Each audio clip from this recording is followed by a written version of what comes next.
another unboxing. This time, a war-themed game, Lanzarath Ridge, is based on one of the early battles, or is it the first battle of Battle of the Bulge? First encounter of Battle of the Bulge. Another solitaire game, so one player only. And once again, David Thompson. He gets everywhere, doesn't he? Gets around a bit. So, this is the fourth in a series which includes games like Pavlov's House, and I haven't played that or the others, so I'm a little forgetful as to the other titles. And they're a well thought after series, and difficult to get, to say the least. This is the first time I'm going to be playing any of this series to see what these are like. There's a lot going on in here because the box actually weighs quite a bit, so let's see. Battle Ridge. Ooh, that's a pretty hefty rulebook, right?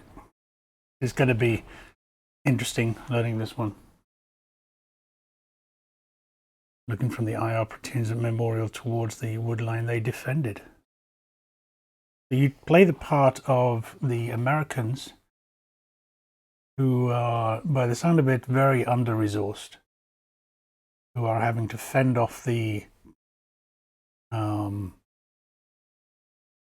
constant attacks from the German forces who are trying to break through.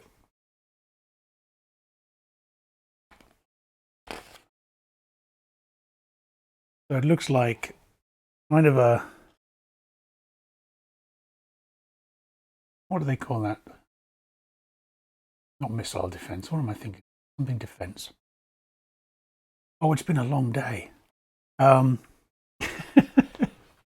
Tower defense. There you go. Maybe something like a tower defense with a bit more strategy.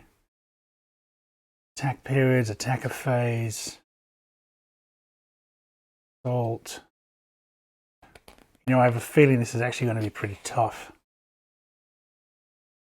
But that's reflective of the subject matter, I guess. You know, it was quite a, from what little I know about this encounter, it was quite a achievement for the Americans to withstand continuing assaults of the German forces here. They were vastly outnumbered by the German forces, and they were up against tanks and all kinds of other military equipment that they didn't have. All right, well, there's a bit of bedtime reading for me tonight, I think. Although I find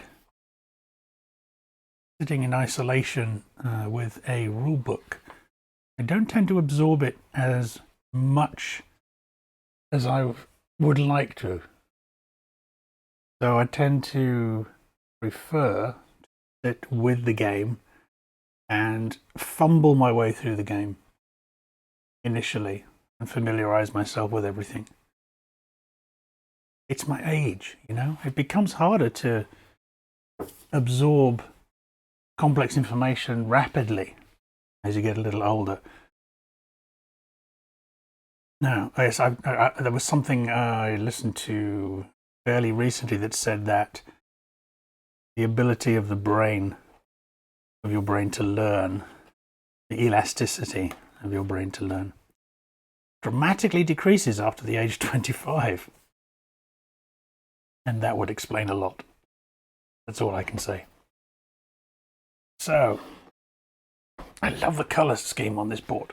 Absolutely love the colour scheme on this board. Now, what's intriguing me about this is, you know, it's the one scenario. It's a single scenario, a single setup. There appear to be limited places to put things. You know, so you obviously can't go up in the middle there. There's this area, that area. But it's going to be interesting to see what the replayability is like with this. You know, I'm thinking of one of David Thompson's other war-related games, and that's the Undaunted series. Undaunted Normandy, Undaunted North Africa, and Stalingrad we've got coming out soon. And those have multiple scenarios. They sort of change things up.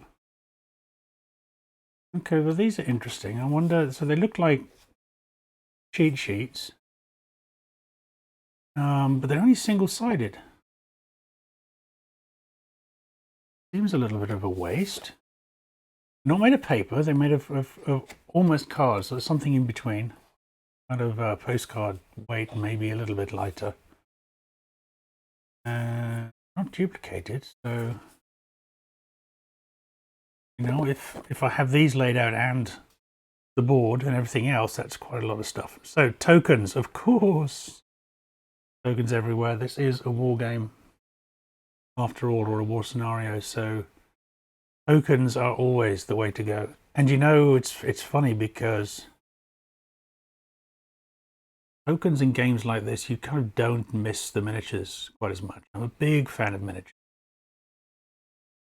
But what often disappoints me with miniatures games is most of the miniatures spend very, very little time actually in front of you on the board. Obviously, whatever characters you're playing will be on the board for most of the game. Oh, lots of dice. 12s, 6s, and 8s, and 10s.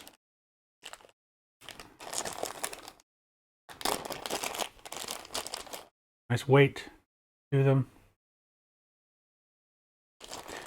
And you spend a lot of time painting these miniatures, and particularly the enemies. And so much of the time the enemy comes on the board, and then a turn or two later he's off the board again because he's been taken out. It's kind of disappointing a little bit, particularly when they're very elaborate ones. So on some games where there's, you know, I hate to say this, greater depth perhaps than some of these miniature games, where there is some real situation, quite nice to play with tokens once in a while. Give yourself a little breather from the plastic, and ease the stress of your miniature painting to-do list. So mine currently stands, as of recording this, on the 31st of August 2022. My miniature painting to-do list stands at under 200 miniatures. I'm hoping nothing big is going to turn up very soon. Okay. Obviously these here match tokens.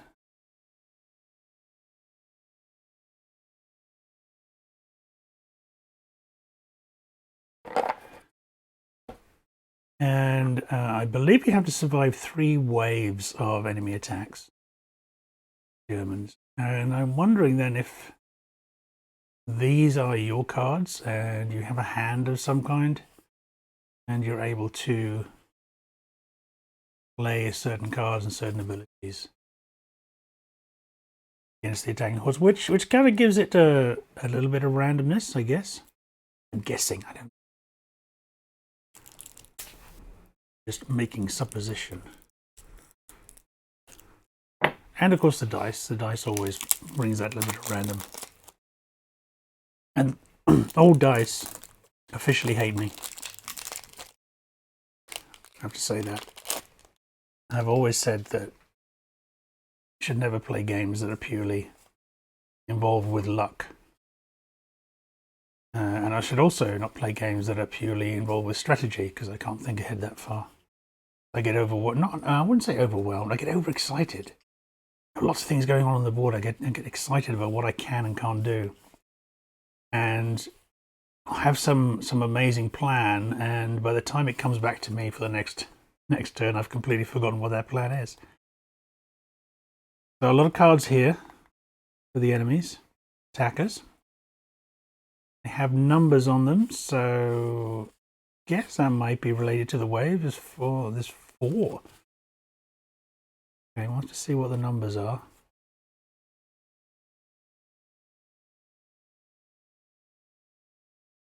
Kind of very muted art style, really. Nothing glamorous, nothing over the top, nothing distracting.